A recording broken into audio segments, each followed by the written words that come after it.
Alright, guys and girls, it's Tuesday, the 4th of April, 2023. Now, I've just managed to get done watching the WWE Monday Night Raw for the 4th today.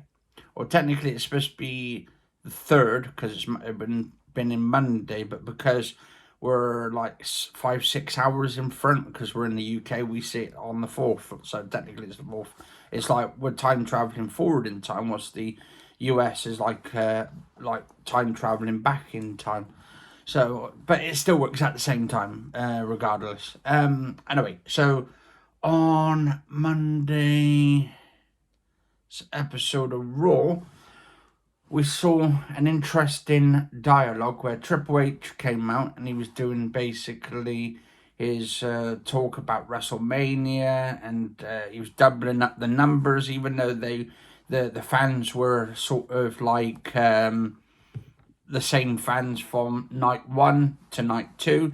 So I don't know how you can really sort of like up the numbers to over 100,000. I think it was like 80,000 or something for night 1 or something, and 80-something thousand. They kind of doubled the numbers or something, but a lot of them probably bought tickets for night 1 and 2. So if it's the same people going to the thing, how can you add them up and stuff if they've got a pass for WrestleMania 39?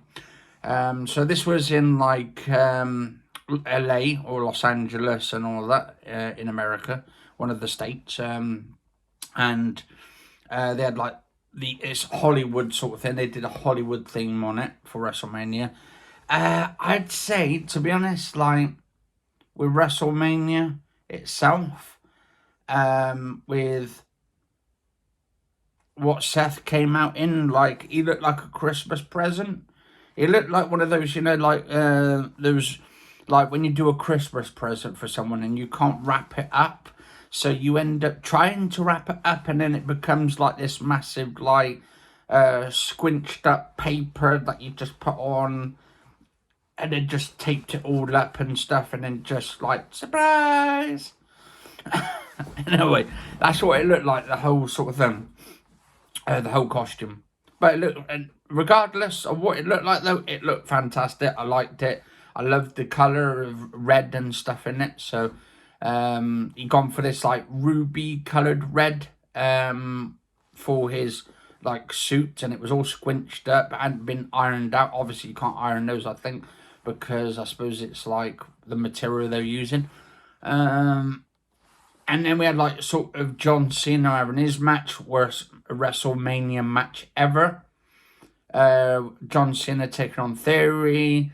They made John Cena look like a weak person, like he was really weak and he couldn't fight, and it didn't look like the John Cena from 20 years going back. So I don't know with this 2K23 game where they've got all his like the greatest of all time sort of thing going, like. To be honest, with the John Cena, I think now they should just take the G off the greatest of all time, because that was like really, really bad. And then he lost anyway, so I mean, strange. But anyway, getting to Monday Night Raw, Triple H was doing a sort of a talk on Monday about or last night I should say, this morning, was talking about the whole sort of thing that happened at WrestleMania, and they went into to get on with the match. Then he got the whole matches started for the night, and then Roman Reigns comes out and Paul Heyman, and they were doing their storyline about how they beat Cody Rhodes, and then Cody Rhodes comes out and says like he like got. He may have got beaten at WrestleMania, but he wanted a tag team match that night. And like he said, right, rather than having a rematch, because he wanted a rematch, and he said, and then Paul Heyman said, oh, when would you like this hypothetical rematch. And then, like, Cody Rhodes goes, I want the match tonight. And then Paul Heyman was saying, like, you'll never get a chance. You'll never have a match now, whether it's Survivor Series, SummerSlam. No more rematches for him. So then Cody Rhodes saying, okay, well, tonight, why don't we just have a tag team match between basically Roman Reigns and Solo. So him and Solo were getting ready for the match that around the back, and not getting ready for the match, because obviously it didn't get to that point yet. But before the night, Cody Rhodes said, Sim, we're going to do a tag team match, because they got a tag team match going. He's right, said, so Paul Heyman says to him, right, if you can find any person that will team up with you, right, will team up with you on that night from WrestleMania, from either night 1 or 2, then you've got yourself a match. But he was saying like they didn't want to tag up with him and stuff. Then he said to basically to Cody that if they lose the match tonight, whoever at WrestleMania will never get a championship match ever again. So the night gets on. They're having all these other matches, I think, with the Street Profits and Kevin Owens and Sami Zayn. And then Kevin Owens and Sami Zayn winning and stuff. They had the Bianca Belair and Rhea Ripley. We could see them squaring off, putting the title versus title, maybe at Backlash. I think that could be something they could be doing. And then we had the return of Matt Riddle to surprise The Miz. And then he ended up putting The Miz on the floor. So, I mean, I've watched a few of them this morning. I've not watched Rodriguez and Morgan earning a WWE Women's Tag Team titles or a chance to take them on. And then we had Austin Theory going up against Rey Mysterio. That was okay. I mean, it's worth watching. But he's trying to say, oh, well, Theory said to Rey Mysterio, so I've beaten John Cena, one of the best, and I could do it again tonight with Rey Mysterio, so they have like a match and stuff. Then it got to like the end when we had, for instance, we had Brock Lesnar teaming up with Cody Rhodes. So Brock Lesnar came out, which was kind of surprise. I wouldn't say a surprise, because I think we kind of knew that maybe he would have teamed up with him at some point. But the twist was he teamed up with him, right? And as we thought the match was going to get really good, and they end up coming into the ring, we see Brock Lesnar turn on Cody Rhodes, puts him on the floor, does the F5, throws him through a table, and then at the end we see and then Cody Rhodes gets F5'd through the steps of these side steps, big solid metal steps. So that kind of sort of leaves a bit of extra story now to complete the rest of the story. Who actually sent Brock Lesnar in to set up Cody Rhodes? Now, if you think about the story itself, because it's a good story and it's building up, are we going to actually see that basically Triple H sent Brock Lesnar in? This could be it, to send him in to put Cody Rhodes out because of what he did on AEW, All Elite Wrestling, when he got the hammer, he got the Triple H hammer and cracked the throne, the seat of Triple H's fake chair, where he just slammed it on there and it cracked the seat in half of the throne.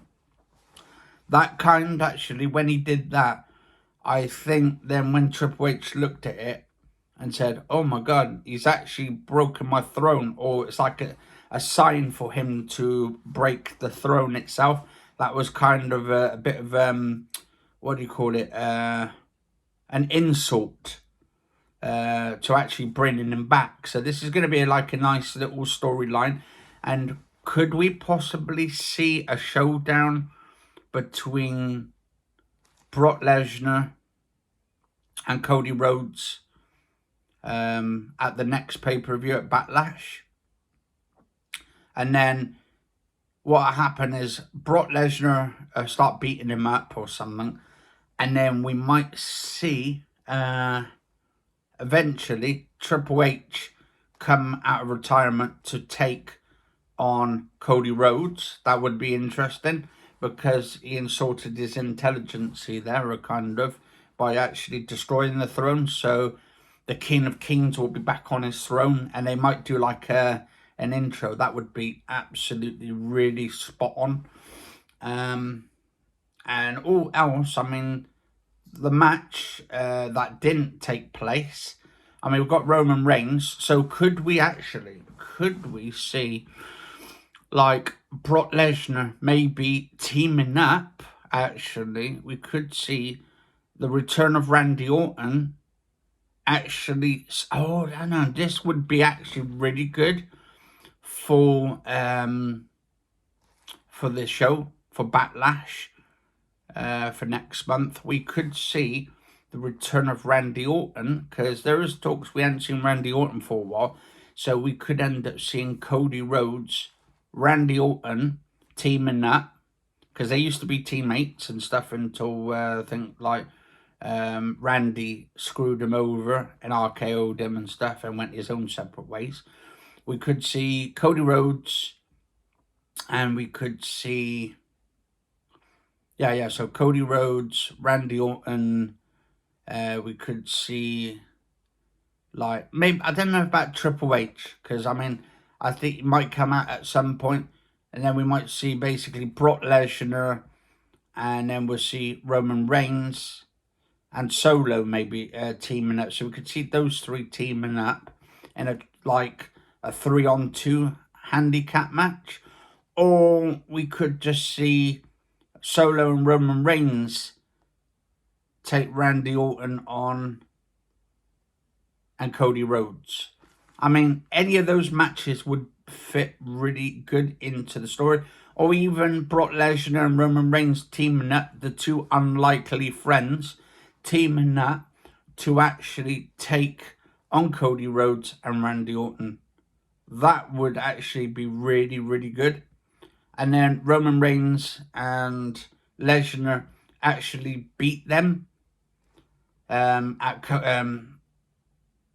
the other pay-per-view event at Backlash. So, yeah, so, I mean, what do you guys think? I mean, what do you think the matches are going to be as well? The Street Profits, I think we're going to see them and Kevin Owens maybe taking each other on. Sami Zayn, the Street Profits and Kevin Owens and Sami Zayn will probably be booked for Backlash as well. So we could see that. And we could see Matt Riddle taking The Miz on as well. That would be another booked match, I think, for Backlash. So let us know what you guys and girls think. Stay safe. Cheers for watching. If you guys and girls like this type of stuff, leave a like, favourite, share, comment, subscribe, and I'll see you soon, guys and girls.